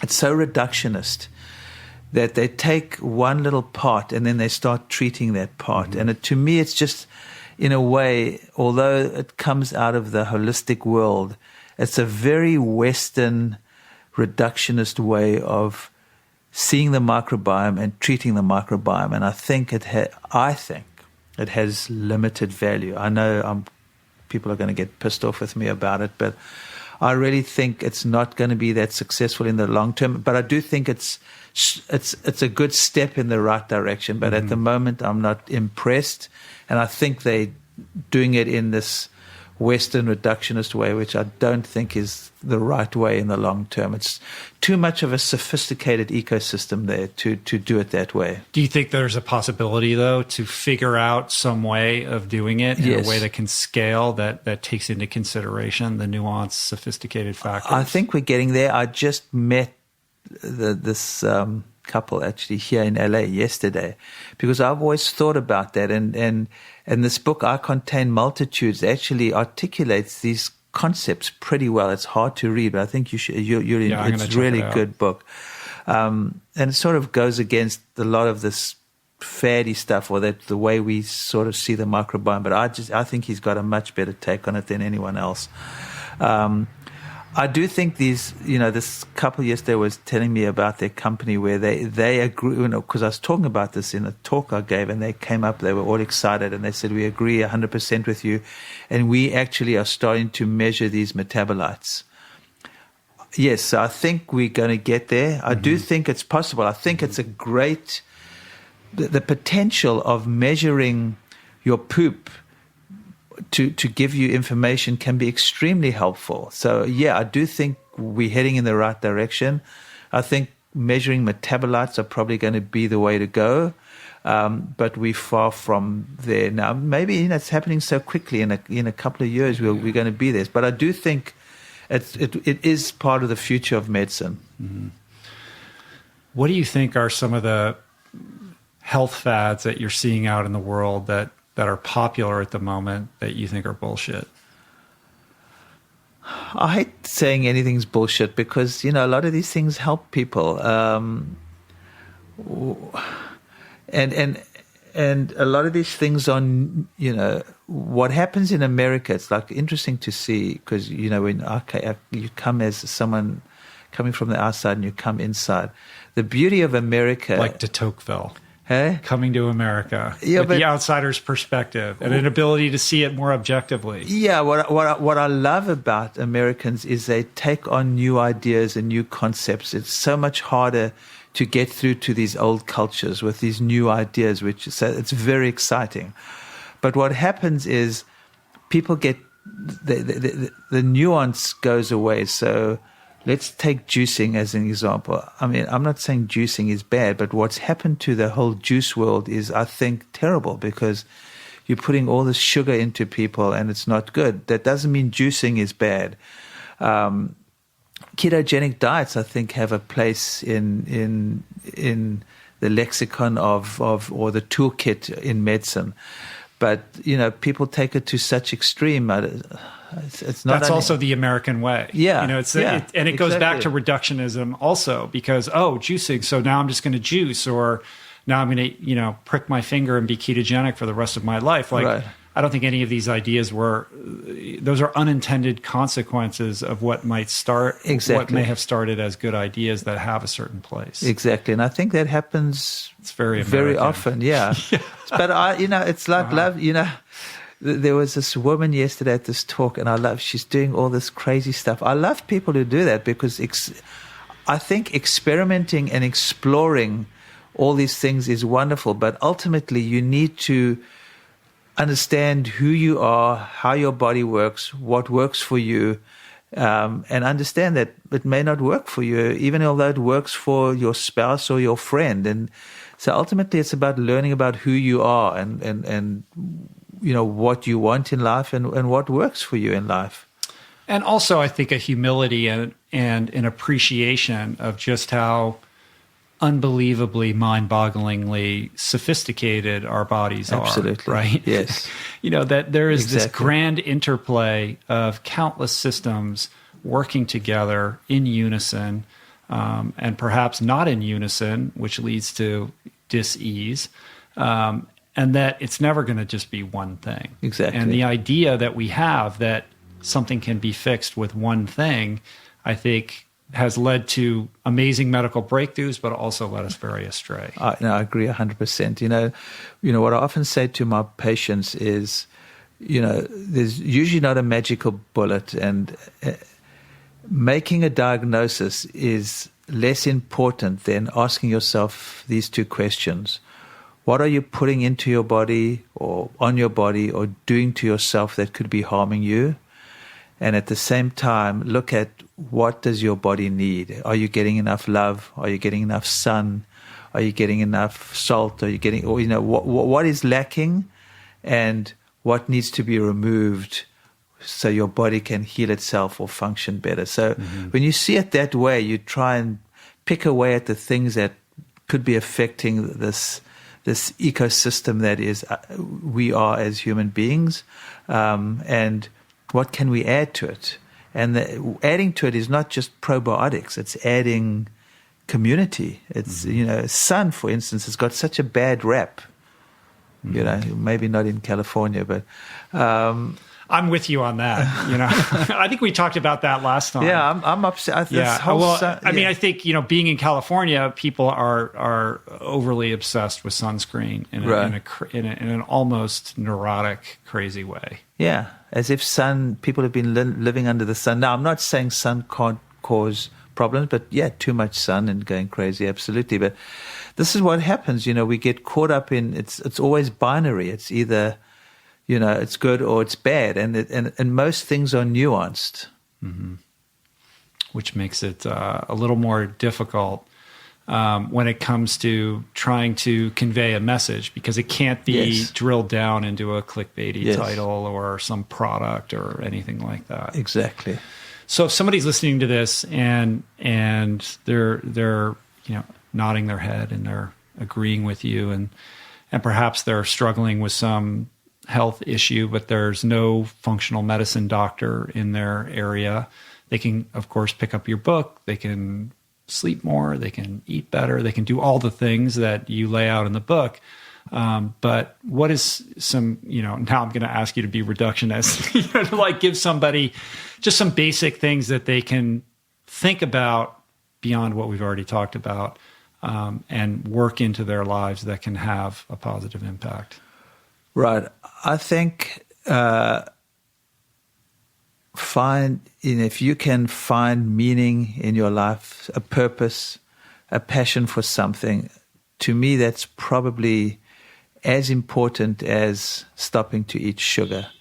So I think doing something you love, surrounding yourself with people who love you and you love, having a purpose and meaning in your life is crucial, I think.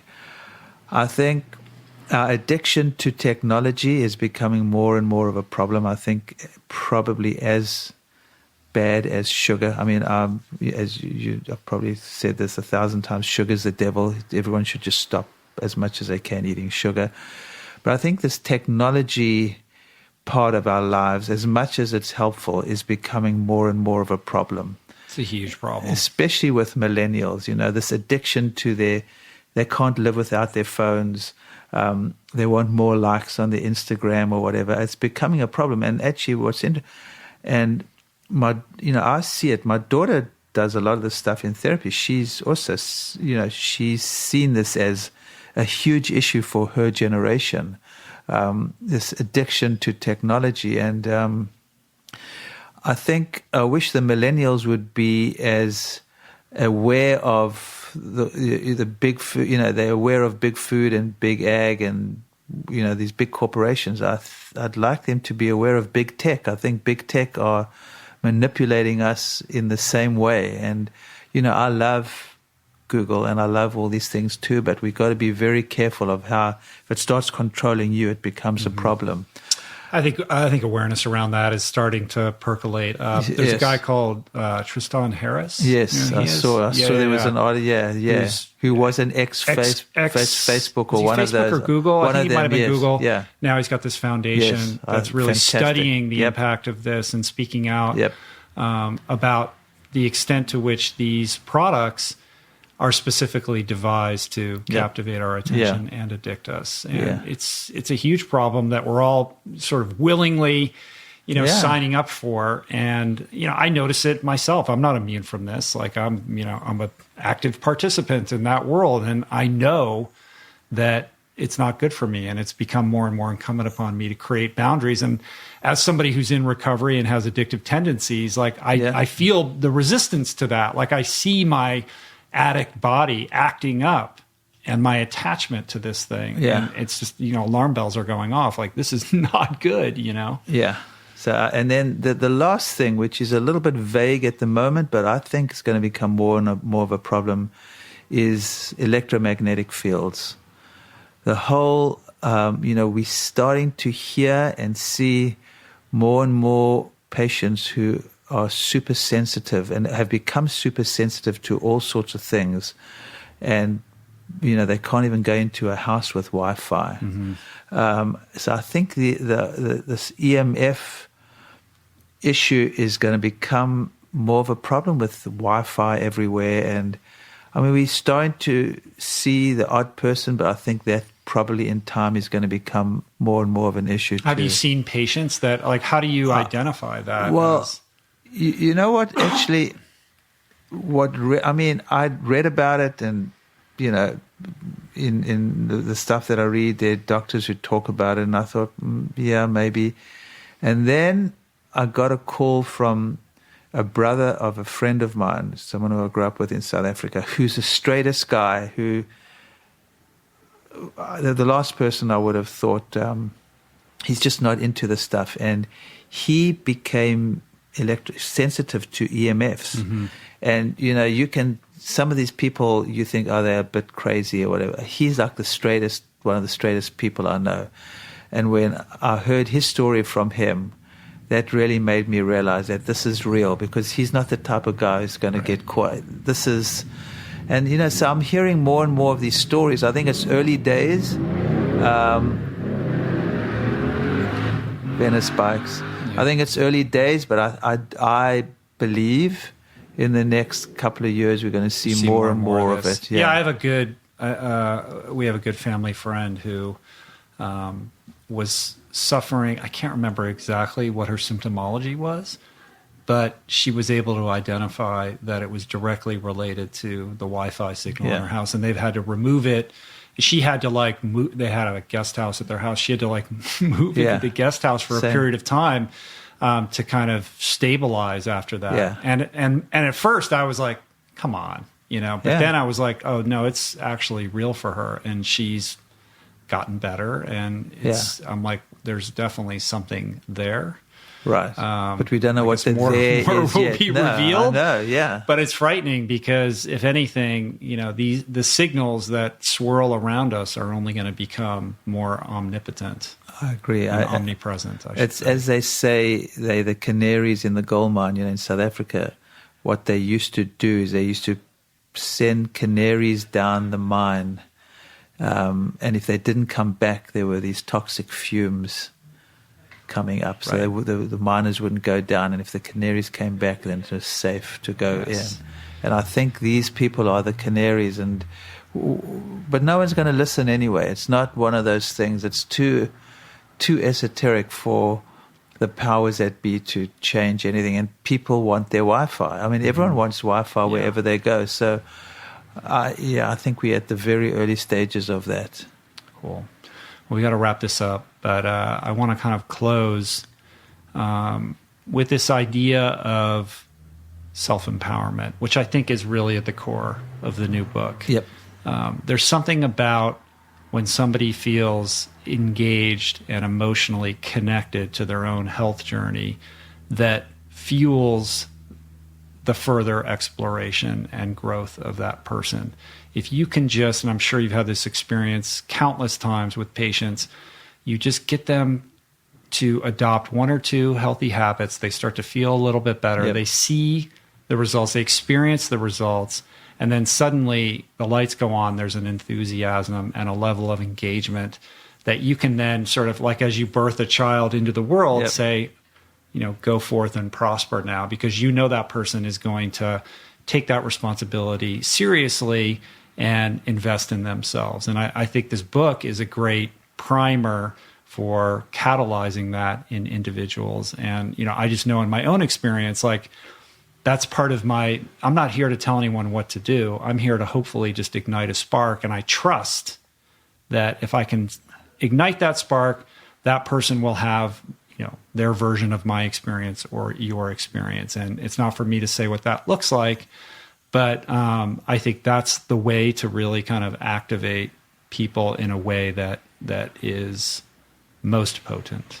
Right. No, I agree 100%. You nailed it. And that's exactly why and how the book was written. It's for someone to enter this mandala at any point, start having fun, start eating dinner with your family. So just, pick up there are over 100 tips. Pick up anywhere, start feeling better, and that's going to motivate you to do more and more. So, yeah, and the book was written exactly for that. If we can inspire people to make a few changes, they become habits, and that's the carrot for them. That motivates them to, do more things for themselves and empowers them. And the book is all about how to do that. It's not that difficult. This is what people do. We've made... we want to overcomplicate it, though, as human beings. Exactly. And especially in Western medicine, we make it as we the doctors know everything. It's so complicated. You got to trust us. No, you got to trust yourself. It's really not that complicated. I'm not saying it's always easy, but it's not really that, there's simple things that you can do that can make a huge difference. Mm-hmm. Good talking to you, Frank. Always wonderful talking to you, Rich. How you feel? You feel okay? I feel great. We did it, right? Yeah. Cool. So the new book is How to Be Well, The 6 Keys to a Happy and Healthy Life. Available everywhere. What's the date? April 3rd. April 3rd. If you're digging on Frank, the best way to connect with him, go to his website, bewell.com. Bewell.com, right. He has lots of blog posts there and helpful information for anybody that visits. It's a copious resource. Frank is on Twitter at Dr. Frank Lipman. Is that your Twitter, right? Yep. And are you on Instagram? No. Well, Be Well is not me. My health coaches do. There's a Be Well Instagram. They do it. Okay. I do Twitter at Dr. Frank Lipman, and I do Facebook. Yeah. What's your favorite? I don't. I just. You don't know. What I do find about Twitter is it's angry white men. There's a lot of those. Yeah, there's a lot of them. So you get attacked on Twitter? Yeah. Do you? Well, there are one or two of these traditional doctors that have a big problem with some of the stuff I'm saying, and they get vicious.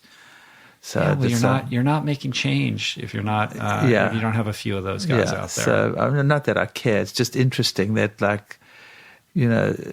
Twitter seems to be the place where they can. Well, that's the place where people feel the most emboldened. To is that right? Yeah, that definitely seems to be the case. Yeah, I get a little of that. Trust me. Cool. So always a pleasure to talk to you.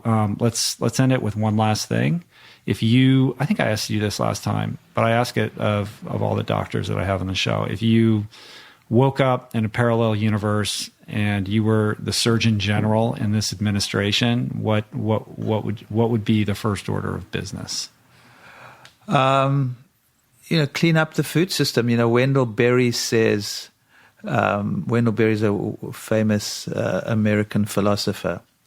He says, people are fed by the food industry that pays no attention to our health and treated by the health industry that pays no attention to our food. So my first action would be making the food industry aware of how they're affecting our health and making the health industry aware of how food and what people are eating are affecting our health. It is affecting our health. So just, bring awareness to the food industry and the health industry. We could do a whole other podcast on that because I'm with you, brother. Good talking to you. Okay, lovely talking to you, Rich. Man. Peace, plants, namaste. So there you have it. We did it. I hope you enjoyed it. Make a point of picking up Frank's new book, How to Be Well, wherever you buy fine books. And give him a shout out on Twitter at Dr. Frank Lipman. Let him know what you thought of this conversation. As always, check out the show notes for links and resources related to today's conversation on the episode page at richroll.com. And do not forget to pick up a copy of the Plant Power Way Italia or the new edition of Finding Ultra if you have not already. And if you're looking for more nutritional direction, check out our meal planner at meals.richroll.com. We have thousands of plant-based recipes, literally thousands. Everything is totally customized based on your personal preferences, your allergies, how much time you like to spend in the kitchen, what your budget is, how many meals you're preparing, or how many people there are in your family unit. We offer unlimited grocery lists, even grocery delivery in most U.S. cities, with international delivery in certain cities coming soon. And you get all of this for just $1.90 a week when you sign up for a year. To learn more, go to meals.richroll.com or click on the meal planner icon on the top menu on my website, richroll.com. If you would like to support my work, all you got to do is subscribe to this show on Apple Podcasts or on whatever platform you enjoy this content. Share it with a friend. Subscribe to my YouTube channel, although there's no YouTube video for this conversation. All of that helps in extending the reach and kind of spreading the word, and I really, really appreciate it. You can also support the show on Patreon at richroll.com/donate. I want to thank everybody who helped put on the show today. As always, Jason Camiolo, my steady audio engineer. He helps out with production and show notes and interstitial music. Blake Curtis and Margot Lubin for graphics, and theme music, as always, by Anna Lemma. Thanks for the love, you guys. Be back here soon. In the meantime, be well.